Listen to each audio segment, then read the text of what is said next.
Hello. Hello. हाँ दोस्तों, आपका मेरे यूट्यूब चैनल पे स्वागत है। जो हम लोग अपना लेके चल रहे थे सीरीज अभी भारतीय संविधान की, उसमें ऑब्जेक्टिव क्वेश्चन का जो सीरीज में लेके चल रहा था, तो आज उसमें थोड़ा सा मैं परिवर्तन करने की कोशिश किया हूँ। परिवर्तन करने का मेरा मेन मकसद ये था कि पहले मैं उसके बारे में थोड़ा सा आपको बता दूँ। थोड़ा सा बताने के बाद क्या होता है, ऐसे आपको उसके बारे में थोड़ा सा नॉलेज हो जाएगा। फिर मैं जब उसका ऑब्जेक्टिव करवाऊंगा तो आपको और अच्छे से समझ में आएगा। ठीक है, तो जैसे आज मैंने क्या किया है आप लोगों के लिए। सबसे पहले मैंने किया है कि आज जैसे चैप्टर हमारा क्या है, हमारा नागरिकता का। किसका है? हमारा चैप्टर है नागरिकता। ठीक, क्या है? नागरिकता का है। ठीक, सिटीजनशिप है। तो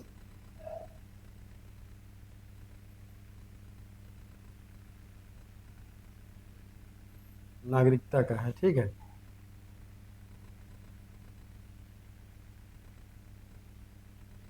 ये नागरिकता नागरिकता जो हमारा क्या है, नागरिकता नागरिकता के बारे में हमने आपको इससे पहले बताया था, नागरिकता किसमें है और क्या है। संविधान के भाग 2 में क्या है। अब इसका जितना है देखो, क्या है नागरिकता हमारा किसमें है, संविधान। संविधान के भाग 2 में क्या है, संविधान के भाग 2 में है। नागरिकता का उल्लेख कहाँ किया गया हमारे संविधान में? संविधान के भाग 2 में किया गया। आपको अच्छी तरह से पता है किसमें किया गया, इसमें किसमें किया गया है, भाग 2 में। और अनुच्छेद इसका कितना है, क्या है अनुच्छेद। अनुच्छेद क्या है, 5 से 11 क्या है, 5 से 11। ये समझ लीजिए कि आपको मैं बता दे रहा हूँ, ये कहीं ना कहीं हर एग्जाम में ही पूछता है, तो इससे आपका क्या होगा, आपकी तैयारी बढ़िया से हो जाएगी। 5 से 11 तक, ठीक, 5 से 11 तक है, ठीक है। ये आपकी दूसरी सूचना थी। तीसरी सूचना इससे संबंधित क्या है, इसका उल्लेख मतलब ये नागरिकता प्राप्त कैसे करेंगे, इसका नागरिकता को प्राप्त करने की क्या है, फिर क्या है, नागरिकता प्राप्त कैसे की जाती है, कैसे की जाती है, ठीक, कैसे की जाती है, ठीक, कैसे की जाती है, या हम भारत के नागरिक कैसे कहलाएंगे। ठीक, पहला क्या होता है, पहला हमारा होता है जन्म से। ठीक, क्या है, जन्म से। दूसरा क्या है, वंश परंपरा। क्या है दूसरा, क्या है, वंश परंपरा से। यहाँ से हमारा कोई ना कोई संबंध किसी न किसी हालत में है। फिर पंजीकरण से, क्या है, फिर पंजीकरण करा के, क्या है, बार बार पूछता है ना, भारत की नागरिकता कैसे प्राप्त की जा सकती है, फिर पंजीकरण करा के, फिर देशीकरण से। अब इसको मतलब समझ रहे हैं आप। अब देशी, क्या देशीकरण, इसको आपको अच्छी तरीके से समझना पड़ेगा। क्या है, देशीकरण को अच्छी तरह से समझना पड़ेगा। ठीक, अब देखिए क्या है, एक देशीकरण से। ठीक, ये नागरिकता प्राप्त करने के उपाय मैं बता रहा हूँ आपको, कैसे नागरिकता प्राप्त की जा सकती है। फिर अर्जित भूमि के विलयकरण से। अर्जित भूमि, अर्जित भूमि के विलयकरण से, के विलयकरण से। ठीक, अर्जित भूमि के विलयकरण से भी नागरिकता भारत की प्राप्त की जा सकती है। कुल क्या है, कुल 5 प्रकार से, कुल 5 प्रकार से भारत की नागरिकता आपको, भारत की क्या है, नागरिकता प्राप्त की जा सकती है, प्राप्त की जा सकती है। ठीक, कुल कितने प्रकार से, कुल 5 प्रकार से। अगर पूछ देगा कि कितने प्रकार से हम भारत की नागरिकता को प्राप्त कर सकते हैं, तो टोटल कितने प्रकार से हम प्राप्त कर सकते हैं, 5 प्रकार से। ठीक, आगे देखो क्या है। अब नागरिकता की समाप्ति भी, अब जब हमने प्राप्त किया तो नागरिकता की हमारी समाप्ति भी तो होनी है। हमारी नागरिकता की समाप्ति होनी, तो नागरिकता की समाप्ति कैसे होगी, ये देखो आप। नागरिकता की समाप्ति कैसे होता है उसको देखो। क्या है, नागरिकता की समाप्ति। क्या है, नागरिकता की समाप्ति कैसे समाप्त होती है नागरिकता, देखो। नागरिकता संविधान के प्रति अनिष्ठा दिखाने से, इसी में एडजस्ट करूंगा मैं, संविधान के प्रति क्या है, अनिष्ठा दिखाने से। क्या, अनिष्ठा दिखाने, अनिष्ठा से, अनिष्ठा से हो जाती है। नंबर दूसरी क्या, स्वतः जाके आप किसी जगह का युद्ध काल में शत्रु की सहायता करने से। क्या है, युद्ध काल में, युद्ध काल में क्या है, शत्रु की सहायता, शत्रु की सहायता करने से, शत्रु की सहायता करने से। ठीक, शत्रु की सहायता करने से 2 हो गया। और तीसरा क्या है, तीसरा किस प्रकार से खत्म होती है, तीसरी होती है किसी भारतीय स्त्री द्वारा क्या, किसी भारतीय स्त्री द्वारा किसी, क्या, किसी पुरुष से विवाह कर लेना, वो भी विदेशी, विदेशी। ठीक, इसलिए हमारी नागरिकता है। और लगातार क्या है, सबसे इम्पोर्टेंट, लगातार 7 वर्ष से अधिक। क्या, 7 वर्ष से अधिक, हम लगातार 7 वर्षों से अधिक बिना सूचना के भारत से बाहर रहते हैं। अधिक भारत से बाहर है, भारत से बाहर रहते हैं। ठीक, रहते हैं।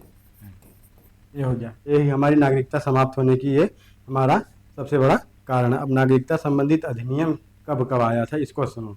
इसको क्या, ये हुआ था आपका नागरिकता संबंधी संशोधन।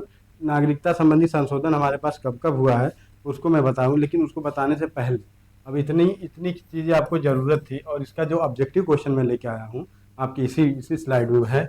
ऑब्जेक्टिव क्वेश्चन आपका जो है वो देखिए, यहाँ से आपका ऑब्जेक्टिव क्वेश्चन शुरू होता है। ठीक, ऑब्जेक्टिव क्वेश्चन यहाँ से आपका शुरू हो जा रहा है। ठीक है, ऑब्जेक्टिव क्वेश्चन आपका जब यहाँ से शुरू हो रहा है तो इसको हमको करना पड़ेगा। ऑब्जेक्टिव क्वेश्चन को हम यहीं से कर लेते हैं ना, दूसरे जगह जाने की कोई ज़रूरत अपने को नहीं है, यहीं से हमारा ऑब्जेक्टिव कंप्लीट हो जाएगा।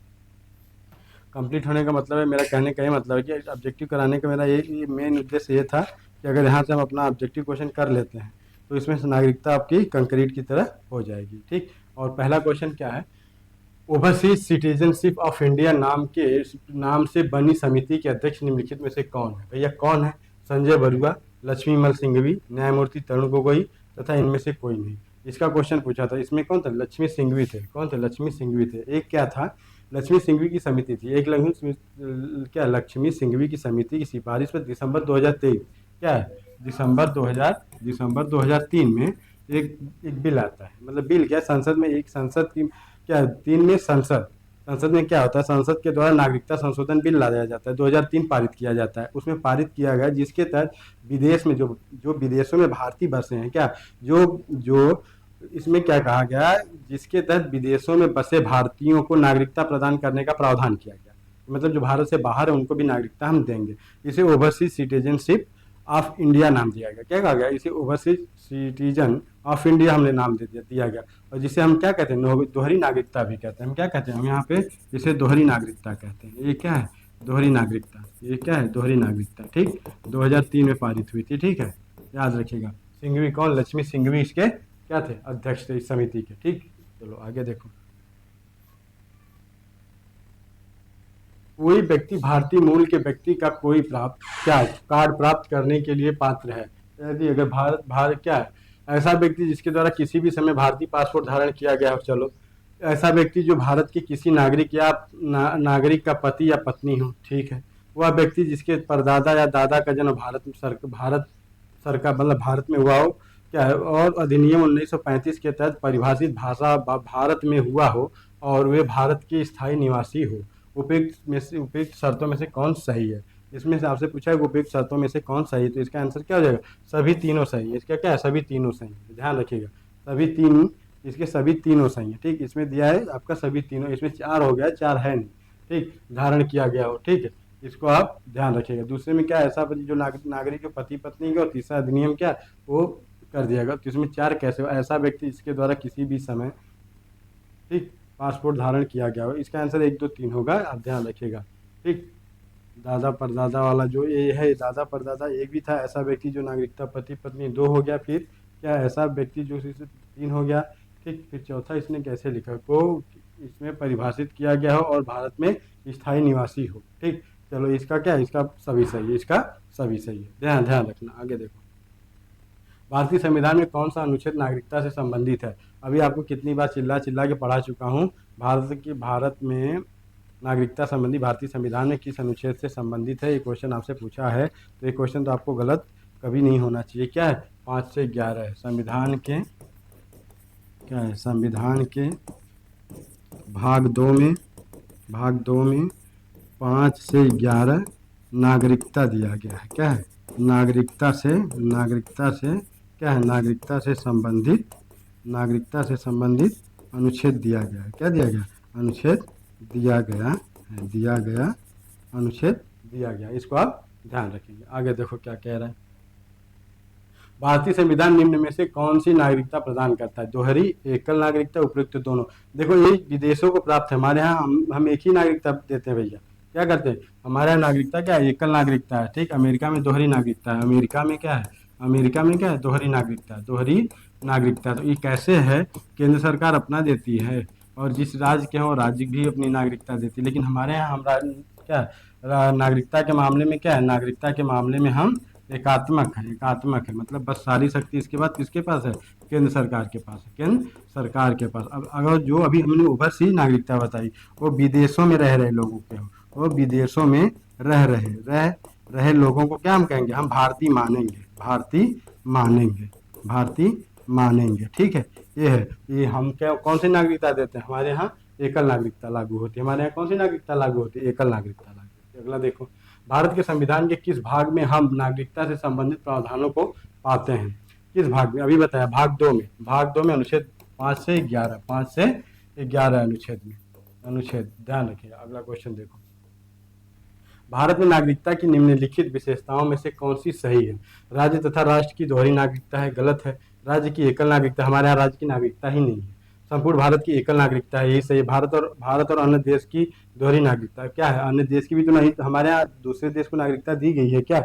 ऐसी कोई बात है हमारे यहाँ? नहीं। इसका आंसर क्या हो जाएगा? इसका आंसर संपूर्ण भारत की एकल नागरिकता। ठीक, आगे देखो, भारत का ऐसा नागरिक अपनी नागरिकता खो देगा यदि, अभी देखो इससे पहले मैंने बताया था, भारतीय नागरिकता का परित्याग करता है, स्वेच्छा से अन्य देश की नागरिकता प्राप्त कर लेता है, किसी अन्य देश के नागरिक से विवाह करता है, सरकार की आलोचना करता है।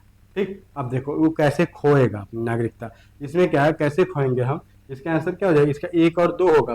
भारतीय नागरिकता को हमने परित्याग कर दिया अपने आप से, हमने वो क्या किया, भारतीय नागरिकता को परित्याग कर दिया। ठीक है, अगला क्वेश्चन देखो क्या क्या, स्वेच्छा से अन्य देश की नागरिकता प्राप्त कर लेता है, हाँ ठीक है। किसी अन्य देश के नागरिक से विवाह करने से कोई मतलब नहीं होता, आपकी नागरिकता यहाँ पे क्या, यहाँ पे नागरिकता बनी रहेगी, नागरिकता बनी रहेगी, इसको ध्यान रखिएगा। आगे क्या कह रहा है, सरकार की आलोचना, सरकार की आलोचना तो सब लोग करते हैं। विपक्षी दल क्या करते हैं, आपके जो विपक्ष का नेता होता है, आपका क्या है, जो विपक्ष का नेता है वो तो सरकार की ही आलोचना करता है ना, वो तो सरकार की ही आलोचना करता है, सरकार की ही आलोचना करता है। तो क्या उसकी नागरिकता चली जाती है? उसकी नागरिकता नहीं जाती। इसलिए ये दोनों आंसर क्या होंगे, गलत है। ये आपका नहीं, आपका बस सी, केवल 1 और 2 से हमारी नागरिकता चली जाएगी।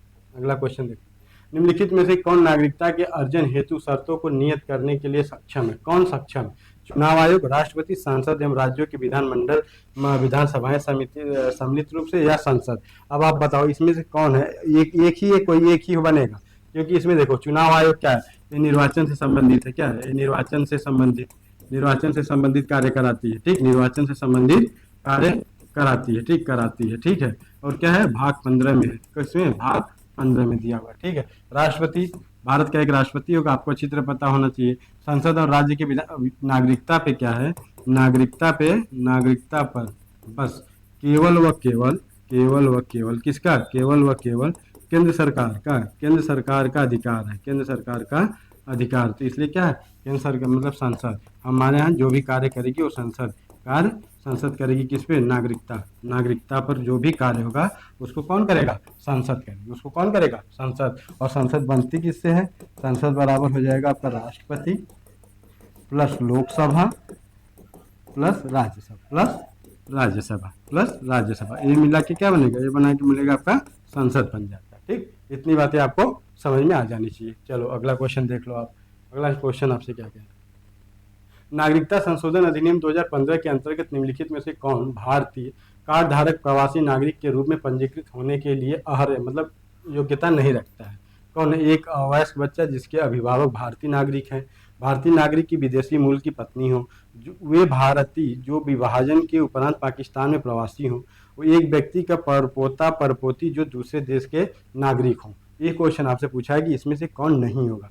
अब आपको ध्यान रखना होगा कि इसमें से कौन नहीं, अगर ये पूछा जाए आपसे तो आप इसका आंसर क्या बताएंगे? इसका आंसर आपका हो जाएगा सी, वे भारतीय जो विभाजन के उपरांत पाकिस्तान के प्रवासी हो गए, जो पाकिस्तान में चले गए, उनके लिए हमारा 2015 का क्या नियम उनके ऊपर लागू नहीं होगा। क्या नागरिकता संशोधन बिल जो है, ये जो नागरिकता संशोधन, ये हमारा क्या है, सॉरी यार, नागरिकता संशोधन अधिनियम जब 2015 में आया था के अंतर्गत भारत में विदेशी नागरिक OCI था ना, एक कार्ड हेतु पंजीकरण हेतु कौन लोग, एक छोटा बच्चा जिसकी माता पिता भारतीय हों, जिसको हम कर सकते हैं, भारतीय नागरिकता की विदेशी मूल की पति या पत्नी विभाजन के बाद पाकिस्तान चले गए, इनको क्या, इनको हम नागरिकता भैया नहीं देंगे। तो इसका आंसर क्या है, इसका आंसर हो जाएगा आपका सी। चलो ठीक, आगे देखो, नागरिकता संशोधन बिल 2019 संसद में क्या है, संसद से कब पारित किया गया? ठीक, 10 दिसंबर 2019 को, 11, 12 और 13 दिसंबर 2019 को। ये क्वेश्चन आपसे कहाँ पूछा गया, आरओ मेंस में पूछा गया। 11 दिसंबर 2019 को नागरिकता संशोधन अधिनियम बिल जो थी वो 2019 में प्रावधान क्या करती है, 11 दिसंबर 2019 को पारित किया। वैसे हिंदू कौन, वैसे हिंदू, सिख, जैन, बौद्ध, ईसाई और पारसी जो पाकिस्तान और बांग्लादेश, क्या पाकिस्तान, बांग्लादेश और अफगानिस्तान में 31 दिसंबर 2014 के पूर्व भारत आए हैं, क्या भारत आए थे, एवं भारत सरकार द्वारा उन्हें पासपोर्ट अधिनियम, क्या पासपोर्ट अधिनियम के द्वारा विदेशी, क्या विदेशी अधिनियम के अंतर्गत उन्हें छूट दी गई। ठीक, तो क्या होगा, तो यह भारत की नागरिकता हेतु आवेदन कर सकते हैं, लेकिन इसमें मुस्लिमों का कोई रोल नहीं, इसमें मुस्लिम, इसीलिए तो विरोध हो रहा था, इसमें मुस्लिमों को कोई कोई वरीयता नहीं दी गई थी, इसमें वरीयता नहीं दी गई थी। ठीक, ये अल्पसंख्यक जितने थे इसमें मुस्लिम को लोग इसीलिए बहुत विपक्ष के लोगों ने बहुत हल्ला किया, लेकिन ऐसा कुछ भी नहीं हुआ। और जो भारतीय नागरिकता क्या है, रजिस्टर एनसीआर है, ठीक है, उसमें एनसीआर का उद्देश्य भारत के सभी नागरिकों की पहचान करना है, उसमें और कुछ कोई मतलब था ही नहीं अपने को। ठीक है, ये कब पारित हो रहा है, 11 दिसंबर 2019 को। आगे देखो, नागरिकता से संबंधित प्रावधान संविधान के किस भाग में है, अभी तो बताया संविधान के भाग 2 में 5 से 11 अनुच्छेद। नागरिकता संशोधन कानून कब पारित हुआ, 11 दिसंबर 2019 को, 11 दिसंबर 2019 को। कब पारित हो रहा है, 11 दिसंबर 2019 को। अगला क्वेश्चन देखो, भारतीय नागरिकता नहीं प्राप्त की जा सकती जन्म द्वारा, देशीकरण द्वारा, किसी भूभाग के सम्मिलित द्वारा, भारतीय बैंक में धन जमा करके। अगर भारतीय बैंक में धन जमा करके नागरिकता मिलने लगे तो कितनी आसानी से सबको नागरिकता मिल जाएगी। ठीक, आगे देखो, किस देश में दोहरी नागरिकता, पॉलिसी ऑफ ड्यूअल सिटीजनशिप का सिद्धांत स्वीकार किया गया है, तो भैया अमेरिका में है, संयुक्त राज्य अमेरिका, आपको तो भी बताया संयुक्त राज्य अमेरिका से है ऐसा, क्या है, संयुक्त राज्य अमेरिका से। हमारे यहाँ कैसे है, जन्म के द्वारा है, वंश के द्वारा है, तथा पंजीकरण के द्वारा, देशीकरण के द्वारा है। और किसी क्षेत्र में भारत के जब विलय, भारत द्वारा विलय उसको किया जाता है, जबकि क्या होता है, भारतीय बैंक में धन जमा करके हम उसका किसी को कोई नागरिकता प्राप्त या किसी को नागरिकता भारतीय दी नहीं जा सकती, किसी को नागरिकता हम दे नहीं सकते। ठीक, अगला क्वेश्चन देखो, निम्नलिखित में से भारत में नागरिकता निर्धारण का विशिष्ट अधिकार किसे प्राप्त है। ठीक, न्यायालय को, राष्ट्रपति को। मैं आपको कितनी बार बताया, एक ही विशिष्ट अधिकार किसको निर्धारण का प्राप्त है, सिर्फ और सिर्फ आप इसको जानिए, किसी को नहीं प्राप्त है, सिर्फ और सिर्फ संसद को प्राप्त है। ठीक, सिर्फ और सिर्फ संसद को प्राप्त है। इसमें कहाँ लिखा गया है, ये आपका जो आर्टिकल 11 है ना, आर्टिकल 11, उसमें क्या लिखा गया है, भारतीय संविधान के अनुच्छेद 11 के तहत संसद, क्या संसद कानून बना सकती है, कानून के द्वारा नागरिकता के अधिकार, क्या नागरिकता पे कानून बनाने का अधिकार सिर्फ और सिर्फ संसद को, के अधिकारों को विनियमित करेगी यानी बनाएगी।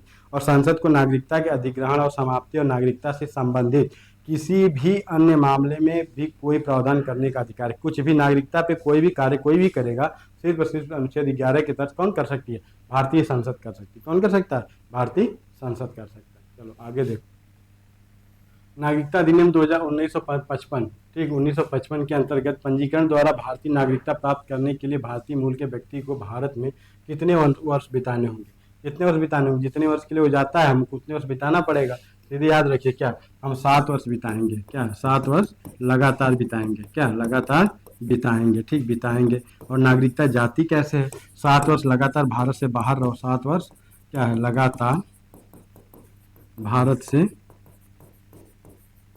बाहर रहने पर, क्या भारत से बाहर रहने पर क्या होती है, नागरिकता समाप्त होती है, क्या है, नागरिकता समाप्त हो जाती है, नागरिकता समाप्त हो जाती है। इसको आप ध्यान रखो। वही 7 वर्ष उधर भी है, 7 वर्ष इधर भी है। चलो, ओवरसीज सिटीजनशिप ऑफ इंडिया से कार्ड योजना के बारे में क्या सही है, अब इस योजना के बारे में आपसे पूछ रहा है क्या सही है। ठीक है, ये क्या सही है, कार्ड धारक को भारत आने के लिए बहुउद्देशीय लाइफ टाइम वीजा मिलता है, ये तो बात सही है।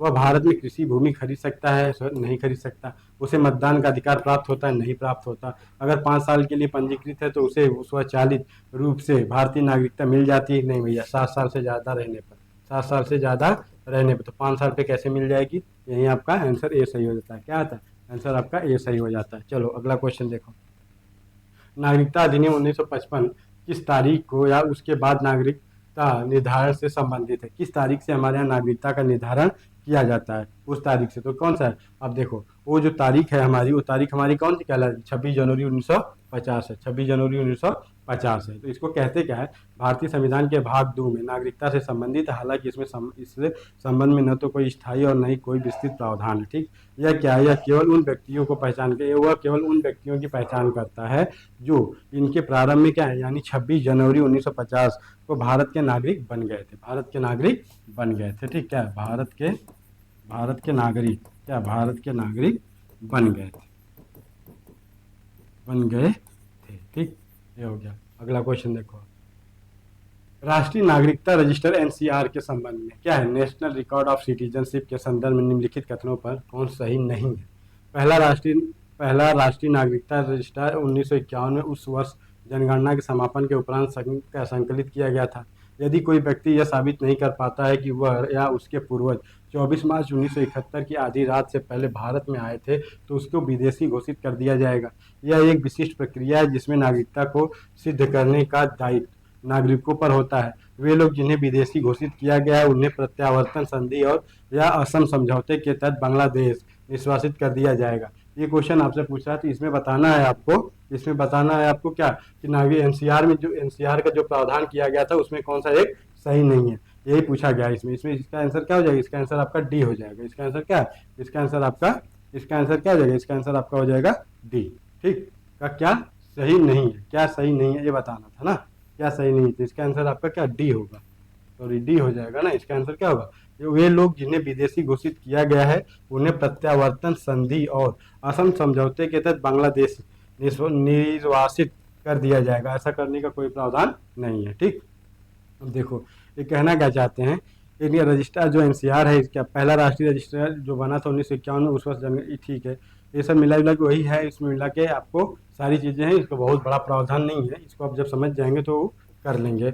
और ये रहा आपका जो नागरिकता से संबंधित क्वेश्चन था, जितना मैं उसको आप लोगों को करवा दिया। ठीक, अब इसके बाद जो चैप्टर आगे आएगा उसको मैं बता के फिर आपका करूँगा। ये सीरीज लगातार चलती रहेगी ताकि आपके यूपी पीसीएस और 71 बीपीएससी और जितने भी एग्ज़ाम आए हैं उसके लिए आपका ये उपयोगी आप लोगों को सिद्ध हो। आज के लिए सिर्फ इतना ही। आप लोगों का बहुत बहुत धन्यवाद। चैनल को लाइक और सब्सक्राइब करते रहिए। धन्यवाद।